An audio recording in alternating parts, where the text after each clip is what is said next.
My name is Crystal Gallagher, and I am 38 years old. If you had asked me a month ago what the worst text message of my life was, I probably would have said something trivial, an unexpected bill, a passive-aggressive note from a coworker, maybe a message from my ex-landlord telling me my security deposit was non-refundable. But nothing prepared me for the moment my boyfriend's name, Justin Hale, lit up my phone at 8:32 a.m. with a single sentence that would cleave my relationship in two. My parents think it's better if this trip is blood relatives only. Don't come. I read it 3 times, each word landing heavier than the last.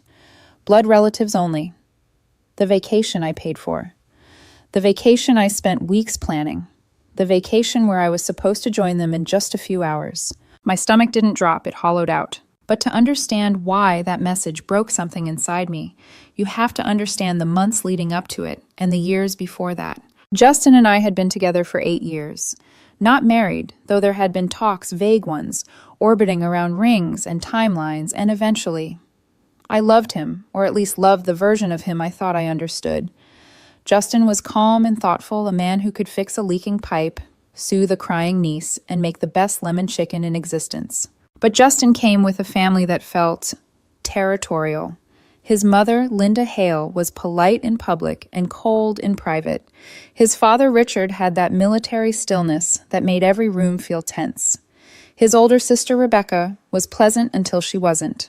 And then there were Rebecca's kids, 2 bright spots, who always hugged me like I truly belonged. I had spent so many years trying to prove myself to this family, bringing gifts during holidays, helping Rebecca's kids with school projects, driving Linda to the doctor when her knee locked up, never complaining, never asking for anything. And still I was always Justin's girlfriend, never quite family. So when Linda mentioned a big family vacation 2 months ago, a full week at an oceanfront resort, everyone together, I thought maybe, just maybe, this was the turning point. Justin was excited too. His family couldn't afford something like that, so when I offered to pay it, felt like the right thing to do. A gesture of love, a way to show that I wanted to invest in all of them, not just him. $8,400. I remember the exact number. 3 rooms, 7 nights, prepaid, non-refundable. A booking confirmation that felt like a promise. Justin kissed me on the forehead when I booked it. "This means a lot," he said. For a moment, I felt seen. The plan was simple. Justin and his family would take the early 600 a.m. flight on Monday. I had a major presentation at work and would join them on a 200 p.m. flight the same day. I woke up early that morning, excited, nervous, packing my last few items, imagining sunset drinks with Justin's family, maybe even a late-night walk on the beach with him. At 8:30 a.m., my phone buzzed, not with a picture of them boarding, not with a silly "see you soon." Instead, the message that detonated the week. My parents think it's better if this trip is blood relatives only. Don't come. Don't be upset. It's just how they feel. Just how they feel. Justin didn't say he disagreed. He didn't say he defended me. He didn't say he fought it. He said, "Don't come." I sat perfectly still on the couch, staring at the wall. My hands went cold. My shoulders burned. My brain went strangely quiet, like the moment after a fire alarm stops ringing. The first thought that formed was something like, "Oh, I was never really part of them." The second thought was clearer. They don't get to have this both ways. I texted back one word, "Understood." And then I put my phone down, stood up, walked to my desk, and picked up the phone again, this time to call the resort. The woman who answered was warm, sympathetic. "I'm really sorry, ma'am, but the prepaid rate is non-refundable. I can cancel the reservation so no one else can check in, but you will not receive a refund." "That's fine," I said, and my voice didn't shake. "Cancel all 3 rooms." 10 minutes. That's all it took for $8,400 of generosity to become a locked door Justin and his family couldn't pass through. Next, I called the airline. My ticket was refundable. I recovered $340. Not much, but enough to confirm the one thing I needed to feel. I had choices too. By 2:00 p.m., when their flight landed, I was in a conference room presenting quarterly projections. I silenced the phone buzzing in my purse without looking. When I checked later after dinner, after the movie, I played too loudly to drown out my thoughts. I saw 23 missed calls from Justin, 15 missed calls from Linda, 8 missed calls from Rebecca, 3 voicemails, 17 texts. I didn't listen to anything until I poured a glass of wine, sat on my couch, and braced myself. Voicemail. 1. Justin trying to sound calm. Babe, there's some kind of mix-up. The resort says there's no reservation. Can you please call them? Voicemail 2. Justin angry. Crystal. I know you can see these messages. Fix this. Voicemail. His father. We're tired, we're stressed, and we need you to handle this. This isn't the time for games. Games. Right. I was not the one who asked to exclude someone who paid for the whole trip. When I opened the text, the pattern was the same. Justin. This isn't funny, Rebecca. My kids are exhausted. Linda. You are humiliating us. Richard. Call the resort, now. Justin again. Crystal, fix it. And finally, Justin, please, I don't know what's happening. I typed a single response. I can't fix reservations for a trip I wasn't invited to. I hope you all have a wonderful family bonding vacation. Then, before the next incoming call could ring, I turned off my phone and placed it face down on the table. For the first time in 8 years, I let silence be my shield. I slept surprisingly well. I woke the next morning to sunlight spilling across my living room floor, and the moment my phone reconnected to service, it began vibrating like it was trying to escape the table. A continuous angry buzz. Dozens of notifications resurrecting themselves all at once, as if the entire Hale family had spent the night sharpening their messages like knives. I stared at the screen for a long moment, emotionally suspended between dread and an icy sense of vindication. Then I unlocked it. The text came in a chain. Justin, Crystal, the resort says the rooms were canceled. Call them now. Linda. Why would you humiliate us like this, Rebecca? My kids are crying. This is cruel. Richard. Enough. Fix this before things escalate. Justin. Answer your phone, please. Justin. Crystal. Justin, Crystal. Please. Then the timestamps rolled into the early morning hours. Linda, at 1:27 a.m. We had to get 2 tiny rooms at an airport hotel, completely inappropriate for my grandchildren. They're frightened and overtired. You did this. Rebecca, 1:41 a.m. We're stuck. No plan. Nothing is available. Everything's booked, or thousands per night. Justin, 2:03 a.m. Talk to me. I don't understand why you would do this. And finally, one from 6:12 a.m. Justin, please call me. We can fix this together. Together. A word that felt like it was mocking me. I typed my reply slowly, choosing every word like I was placing stones in a row. I canceled my vacation plans when I was uninvited. What you and your family choose to do is your business. I can't assist with a trip I wasn't considered part of. I hit send. A breath left my lungs longer, steadier than I expected. 5 seconds later, my phone lit up with an incoming call from Justin. I declined it. Then it rang again. I let it buzz until it shuddered into voicemail. By noon, I was making coffee when another message appeared, this time from Linda, using Justin's phone. Linda, I don't know what kind of petty game you think you're playing, but we will not be stranded because of your spite. I read it once, sighed, and set my phone down without replying. 10 minutes later, a new text arrived. This time from Rebecca's husband, Daniel, the only somewhat reasonable person in the Hale extended tree. Daniel. Look, we're trying to figure things out here. The kids don't understand why we can't go to the nice hotel. Can you help at least a little? I'll reimburse you for the rooms. Almost reasonable, almost human, almost enough to stir something soft in me. But the truth was stronger. They didn't want me until they needed me. I responded. The rooms were non-refundable. The money is already gone. The cancellation happened because I was uninvited. That's between your wife and her parents, not me. He replied within a minute. Daniel. They're saying it wasn't their idea. They're saying Justin's parents insisted. I stared at that. The way blame ricocheted in their family was almost mathematical. Always deflect, never absorb. Then they should take it up with Justin's parents, I typed. Not me. Another bubble appeared. Daniel. Can you at least help us find somewhere else to stay? I rubbed my forehead, not out of anger, out of sheer exhaustion. I'm not your travel agent. Good luck, though. Then I blocked his number, not angrily, just definitively, like pulling the door shut after a storm finally moved on. The afternoon drifted on in a strange quiet. I worked from home, reorganized my kitchen drawers, took a walk around the neighborhood. And still, somewhere under the surface, something was trembling, some mixture of loss, anger, and the stunned clarity of someone who realizes they've been standing alone for years without knowing it. Around 3 p.m., Justin tried again. Justin, we can't afford to stay here. We may have to fly home early. This isn't fair, I replied. It isn't fair that I paid for a trip I wasn't allowed to attend. His response came immediately. Justin, you're punishing my entire family because you're mad at my parents. I'm not punishing anyone. I canceled my trip when I was told I wasn't welcome. Justin, we had to pay for a budget hotel. My parents are devastated. My dad almost cried. A long pause. Then, Justin, Crystal, please. They just wanted one trip with their kids and grandkids. Then they should have paid for it. That was the first message he didn't respond to. 2 hours passed before my phone buzzed again. This time with a wall of text from Justin. The kind of message people write when they're desperate to rewrite the truth right in front of them. Justin, my parents felt like you always insert yourself into family matters. They just wanted time with their actual kids. I knew the timing was bad, but I thought you'd understand. This isn't just about the trip, it's about boundaries. I closed my eyes, letting the words settle. Insert myself. Actual kids. Boundaries. As if generosity was intrusion. As if care was overstepping. As if I hadn't spent 8 years waiting to be embraced, only to be shoved out the second it was convenient. I wrote back, I understand perfectly. They wanted a family vacation without me. Now they have one. I'm still confused about what the problem is. Another pause. Then, Justin, the problem is we have nowhere to stay.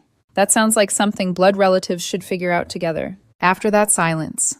Minutes. Then an hour. Then 2. Not another word from Justin or any of the Hales. And a truth crystallized with frightening clarity. For the first time, I wasn't begging for acceptance. I wasn't smoothing conflict. I wasn't shrinking myself to fit their comfort. For the first time, I let consequences belong to the people who created them. That night, I made myself dinner, sat on my couch, and felt something I hadn't felt in years. Peace. Real, unambiguous peace. Justin and his family returned 3 days early. I wasn't expecting the sound of tires crunching over the gravel outside my house that afternoon. I wasn't expecting the shadow that passed across my living room window, and I certainly wasn't expecting the knock, sharp, impatient, calculated to sound like authority instead of apology. I opened the door to find Justin looking like he hadn't slept in days, standing beside his father Richard, who wore disappointment like a pressed uniform. And just behind them, lips pinched tight, eyes shining with indignation, was Linda. The air around them felt tense humiliation and exhaustion woven into one thick cloud. We need to talk, Justin said. As long as we don't pretend this is a surprise visit, I replied. He flinched. His father cleared his throat. Linda pushed forward like she was marching into enemy territory. This childish behavior has gone far enough, she announced. You owe us an explanation. And money. There it was. Not even a hello. Come inside, I said, stepping back. Not for them, but for myself, because I needed to see this through with clarity, not adrenaline. They filed in all stiff backs and barely contained irritation. Justin was the last to enter. He hesitated in the doorway as if expecting me to soften to reach for him to fix the mess he had helped create, but he stepped in silently, closing the door behind him. Richard immediately took a seat at my kitchen table, folding his hands, like he was about to conduct a performance review. Linda stood with her arms crossed, a general awaiting surrender. Justin hovered near the counter, not quite brave enough to stand beside either parent. I remained standing. Richard cleared his throat. We're here to set things right. My eyebrows lifted. What does right mean to you? It means Linda snapped you owe us for the expenses we incurred because you sabotaged the trip. Sabotaged, I repeated. Interesting choice of word. I canceled my reservation when your son told me not to come. Justin's jaw tightened, but he didn't speak. Richard attempted diplomacy, his tone edged with controlled frustration. You blindsided us. We arrived expecting accommodations you booked. When they weren't available, we had to scramble. We're out nearly $1,200. It's only fair that you reimburse us. I stared at him for several seconds, stunned not by the request, but by the absolute lack of self-awareness. You're out $1,200, I said slowly, because you all decided as a group that I wasn't family enough to join the trip I paid for. Why would I reimburse you for the consequences of your decision? Linda stepped forward, voice rising. Because you acted out of spite. I held her gaze. No, I acted out of clarity. A tense silence fell across the room. Then Linda's voice sharpened to a cutting whisper.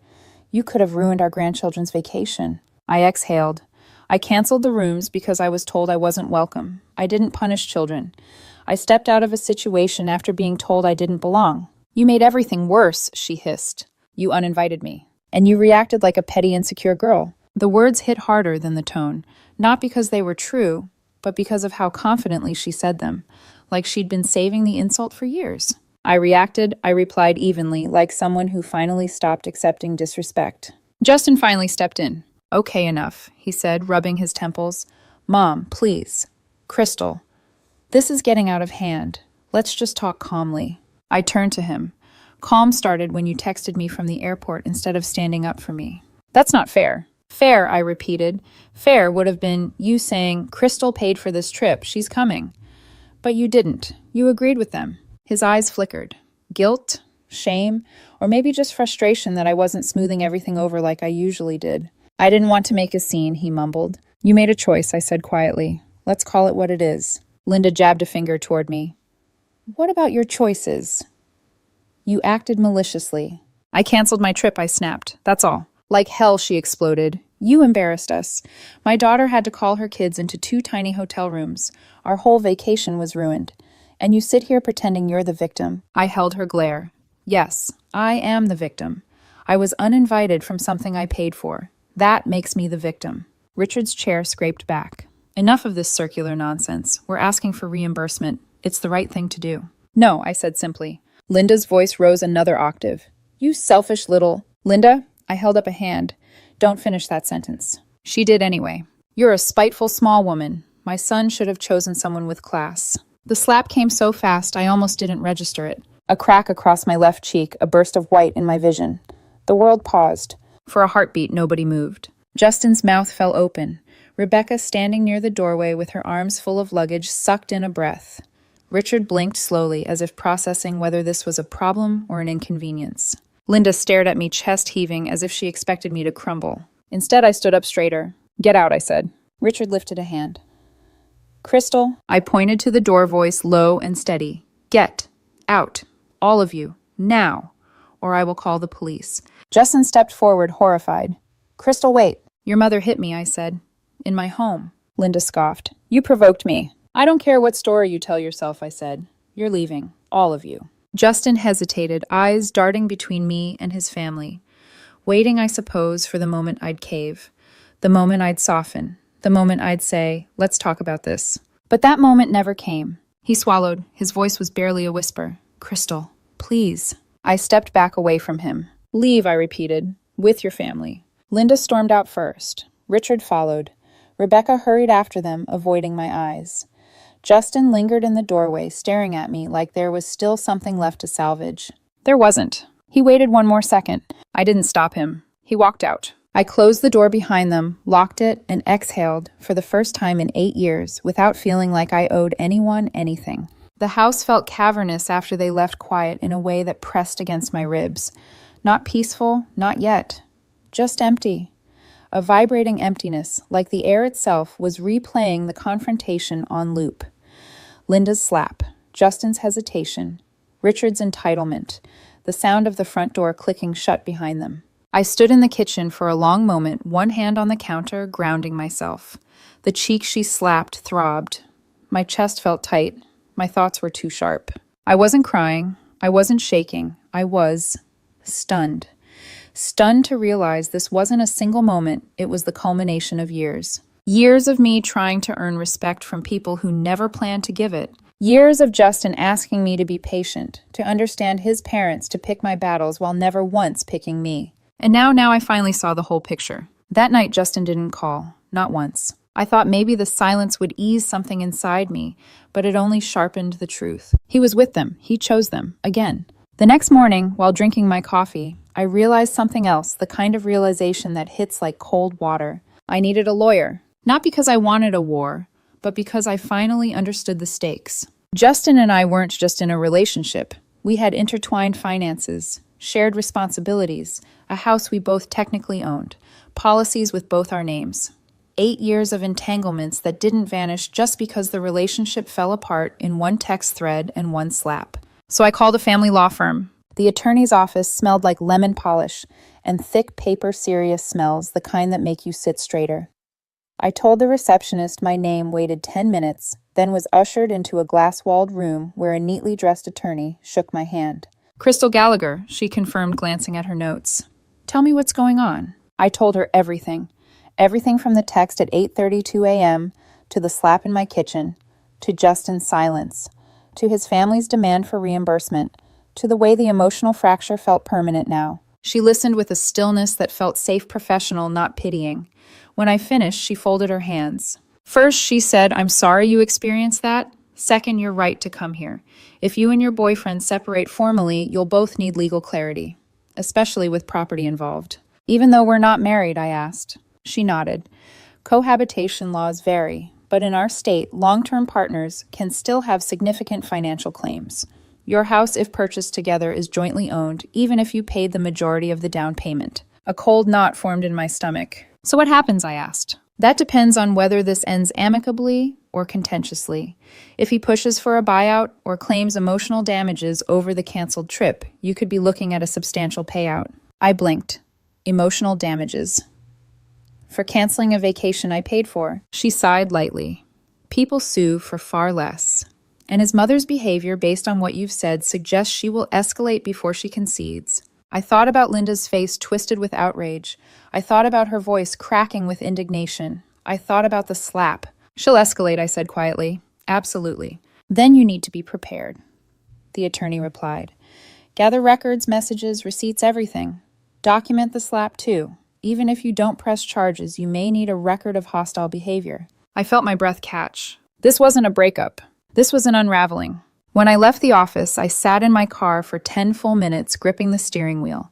I thought of the resort, the rooms, the emails, the non-refundable confirmations, the noises Rebecca's kids made on family FaceTimes, the way Justin smiled when those kids ran into his arms. I felt like I was losing not just a partner, but a decade of hope, a carefully built future. But the attorney's words kept echoing, "You're right to come here." For once, someone was validating the truth.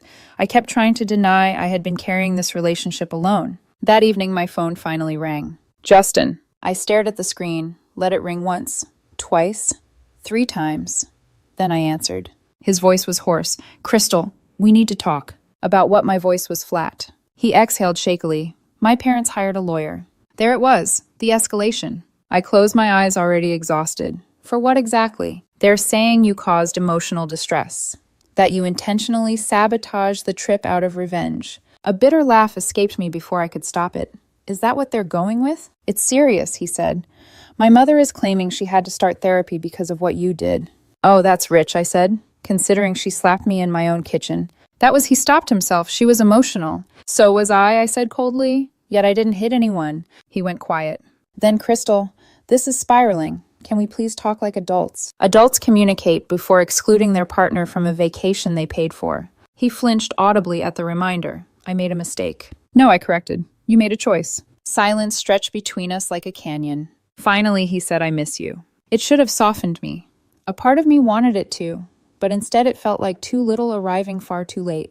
"You miss me now," I said quietly, "because your parents are dragging you into chaos. Not because you lost me, because you're losing convenience." "That's not true," he whispered. But it was, and he knew it. I inhaled slowly. "I spoke with a lawyer today." Justin sucked in a breath. "So that's where we are now." "That's where we've been for years," I replied. "You just never saw it, or you didn't want to." "I want to fix this," he insisted. "We can go to counseling. We can try." "To what end, Justin?" I asked softly. "So the next time your parents want something, you choose them again." He didn't answer. He didn't have to. The truth had already landed. Finally, he said, "Crystal, please don't do this." "I'm not doing anything," I replied. "I'm finally stopping." There was a long, tired silence. Then Justin hung up. That night, the house still felt empty, but this time the emptiness didn't vibrate. It didn't echo. It didn't shake. It settled, like dust after a battle. I went to bed knowing this wasn't just the end of a trip. It wasn't just the end of a relationship. It was the end of every excuse I had ever made for people who couldn't bother to make room for me. 2 days passed before Justin reached out again. Not with an apology, not with accountability, but with a carefully worded text that felt less like remorse and more like strategy. "Justin, I think we should meet. Just talk. Maybe we can find middle ground." Middle ground. As if there was a center point between being treated like family and being treated like an afterthought. I didn't respond right away. I let the message sit on my screen while I folded laundry, paid bills, washed dishes, mundane things that suddenly felt stabilizing, like invisible threads stitching me back together. By evening, though, I knew he wouldn't stop until he had one last conversation. And maybe in a way, I didn't want to admit I needed closure too. So I replied, "Come by at 7. He arrived right on time. Justin always arrived right on time. He liked predictability, order, smooth edges to every situation. And now, standing on my front porch, shoulders slumped, hair uncombed, he looked like a man facing something he'd never prepared for. I opened the door and stepped back. He entered slowly, as if expecting the house to feel different. Maybe it did. Maybe I did. "Crystal," he began, but his voice faltered. "Sit," I said gently. We sat across from each other at the same kitchen table where his mother had stood to insult me. The same space where everything had cracked open. Justin folded his hands. "I've been thinking about everything. About us. About what happened." "Good," I said, "because I've been thinking too." He exhaled. "I made mistakes. I know that. I shouldn't have let my parents uninvite you. I should have stood up for you. I know I hurt you." "You did," I said. No softness in the words, just truth. He nodded slowly. "And I miss you. I miss us. 8 years is a long time, Crystal. I don't want to throw it away over one mistake." I stared at him for a long, quiet moment. "One mistake," I repeated. He blinked. "Well, I mean, the trip, the way everything—" "Justin," I said, cutting gently into his sentence, "this wasn't one mistake. This was a cycle, a pattern." His posture stiffened. "That's not fair." "It's very fair," I replied softly. "Every time your parents treated me like I wasn't part of the family, you told me to let it go. Every time they dismissed me, mocked me, excluded me, you did nothing. You asked me to understand them, but you never asked them to understand me." He looked away, jaw tight. "And when the moment finally came to choose, I continued not even between me and your family, but between fairness and unfairness. You chose them." "That's not how it felt," he muttered. "That's exactly how it felt." Silence stretched between us. Then Justin said, "Look, we can fix this. I know we can, but it starts with you apologizing to my parents. If you just—" I held up a hand. "No." He blinked. "What?" "No," I repeated. "I won't apologize for refusing to fund my own exclusion." His expression twisted. "Crystal, be reasonable." "I am," I said. "More reasonable than I've ever been." He stood abruptly pacing. "So that's it. You're really going to throw away 8 years because my parents wanted one vacation with their kids." "Justin," I said, my voice calm, steady. "Your parents didn't want one vacation without me. They wanted a family where I never belonged." He shook his head. "You're exaggerating. Mom didn't mean everything she said. She was upset." "She slapped me," I said. He froze mid-step. I repeated it quietly. "She slapped me. In my home. And you walked out with her." He opened his mouth, closed it, then whispered, "I didn't know what to do." "You could have stayed with me," I said. "You could have told her she crossed a line. You could have cared." "Crystal," Justin, I said softly, "do you honestly think we can build a life together when your parents treat me like a stranger and you let them?" He sank back into the chair, defeated. "So what do you want me to say?" "Nothing," I said, "because I think we both know the answer." His eyes glistened. "Please don't do this." "I'm not doing anything," I whispered. "I'm just ending it." He ran a hand through his hair. "We have the house. We have things together. We have—" "I spoke to an attorney," I said. He froze again. "It'll be a clean separation," I added. "I'll buy out your half, or we can sell. Whatever process is simplest. But we're done." His breath left his body in a shaky exhale. "Crystal, I love you." I didn't smile. I didn't break. I didn't fold. "I believe you," I said. "But love without loyalty isn't partnership. And I deserve both." A long silence fell. Finally, he nodded, the smallest, saddest nod I had ever seen. "I'm sorry," he whispered. "I know," I said, "but it isn't enough." He stood, walked to the door, paused his hand on the frame, waiting, hoping for a last-minute change of heart. I didn't give him one. He walked out. The door shut behind him like a final line of dialogue. The next morning, his sister texted me, "Rebecca, for what it's worth, I told my parents they were wrong, but they're blaming you for everything. They're telling everyone you abandoned them at the resort." I replied, "I wasn't at the resort. I was uninvited." She wrote back, "Rebecca, I know, but they're rewriting the story. Just be prepared." I thanked her. She didn't respond again. By the end of the week, Justin had moved his belongings out. The house felt lighter, still quiet, still a little lonely, but lighter. I stood in the empty living room one evening and let out a breath I didn't know I'd been holding for years. People asked me later if I regretted canceling the vacation, if the money was worth it, if losing the relationship was worth it. But the truth is simple. I didn't lose anything. I discovered it. I discovered that I had been trying to belong where I wasn't wanted, that I had been loving someone who couldn't stand up for me, that I had been sacrificing pieces of myself for a family who never intended to include me. And standing there in my quiet house, I finally understood. They wanted blood relatives only.